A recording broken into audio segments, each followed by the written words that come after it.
The Osaka 2025 World Expo invites participants to think about how society will be beyond their lifetimes by responding to the theme Designing Future Society for Future Lives and sub-theme Saving, Empowering and Connecting Lives. The theme aims to encourage global collaboration in developing a sustainable world society by allowing participants to offer creative and immersive solutions. Submissions to the Expo must offer a solution to one of the 17 Sustainable Development Goals established by the United Nations. The Expo, which will be held over 6 months, is expected to have over 28 million visitors, providing participants with the opportunity to stand out to a global audience. Our approach to the Osaka Kansai Expo brief was to target the goal of achieving gender equality and the empowerment of all women. Despite it being the 21st century, countless of nations, including Australia, are still experiencing gender inequality, specifically at the expense of women. This inequality is present in many ways, including body image and the media's influence on it, the objectification of women, the gender pay gap, and stereotypical gender roles. According to the Workplace Gender Equality Agency, in May 2020, the national pay gap of Australia was at 14%, with women earning $1,558 on average a week and a man earning $1,812. In fact, the World Economic Forum says that gender parity worldwide would not be attained for another 99.5 years. In terms of body image, statistics show that approximately 91% of women are unhappy with their bodies and only 5% of women naturally possess the body type portrayed in the American media. It is these statistics, as well as many others, that inspired us to develop a project that would assist in achieving gender equality and the empowerment of all women. In a world where navigating femininity is dictated by hairless skin, thin waists, perky breasts, and submissive demeanour, the time has come to redefine the meaning of female. Deconstructing the current paradigm isn't easy, but to start, don't call me honey. In our approach to the Osaka Kansai theme, Designing Future Society for Our Lives, the Briefcase Group have responded with mobile game application Don't Call Me Honey. BCM303 is an emerging mobile game application that works on deconstructing feminine ideals that have been consolidated over past eras and transferred into the paradigm of the 21st century.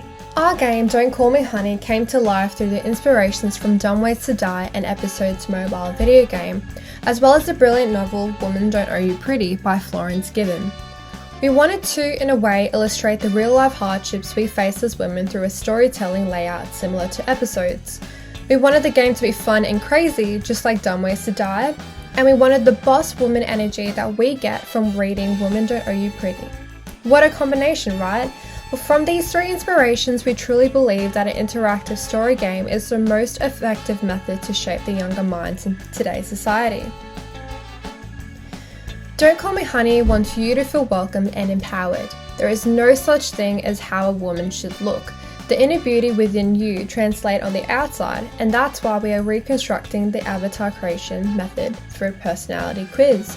We want you to feel beautiful in every way, and so with our inclusive range of character forms to add on top, you can feel your own self without anybody telling you otherwise. Let us bring the confidence out of you and fight this battle together. After the creation of your avatar, your character is then transported back in time via time machine. We have exemplified the level from the 1950s in our prototype.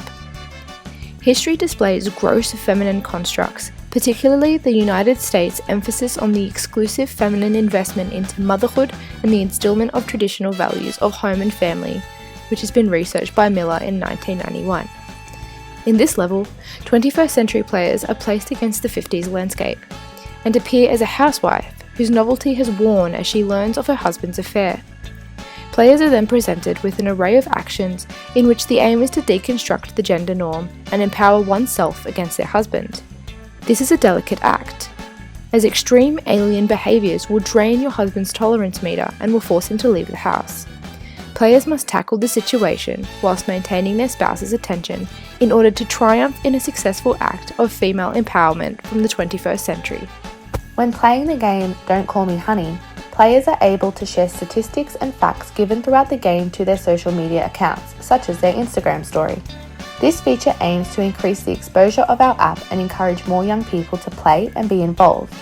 Social media has a heavy influence on the lives of most 10 to 17-year-olds worldwide. Therefore, sharing through these platforms will increase the reach to more of our target audience. Not only this, but players will also be encouraged to discuss and compare their experience with the game, how they achieved each level, and what they learnt through playing. We have also developed a Bitmoji keyboard shortcut feature that allows users to share the avatar they have created across multiple apps on their smartphone. Once downloaded, an option will appear on the user's keyboard to send their personalised Bitmoji to their friends, families, and across all different social media apps. Once again, this feature aims at increasing the exposure of the game, appealing to new players and encouraging the conversations about gender equality that our game inspires. The target audience for our project are young individuals aged 10 to 17.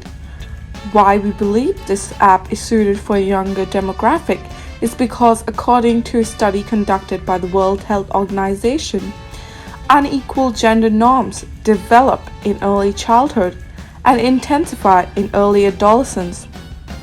Research suggests that children have a learned understanding of gender roles from as little as the age of 3. Gender disparities become evident in early adolescence, and women often face the brunt of this.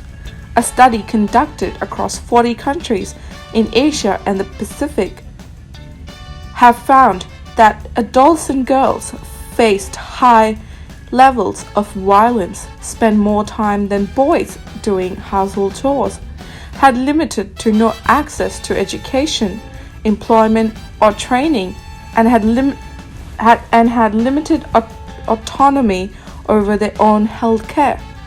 Why this project is significant to a younger audience is because we believe that learned behaviors are easier to unlearn during early development as compared to adulthood.